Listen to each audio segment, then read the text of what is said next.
Buy RIZZMAS, the RIZZMAS token. Now before we start, this is not a financial advice.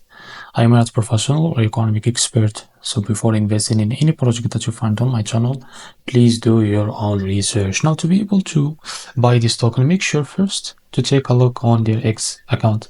They have a big community, as you can see. Now after that, you can find the token index screener. Now if you don't have an account, now go and make one.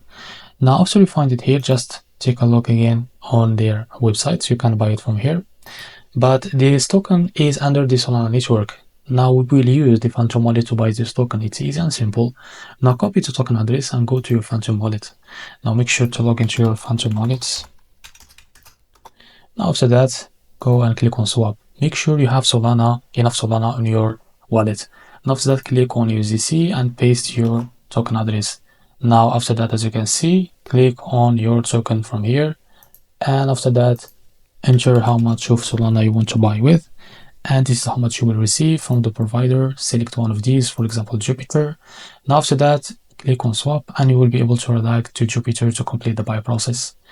Now as you can see, this lock icon is mean that all the liquidity are locked, so that means your investment in safe place. So this is how to buy the RIZZMAS token. If you found this very helpful, please like and subscribe. See you in the next video.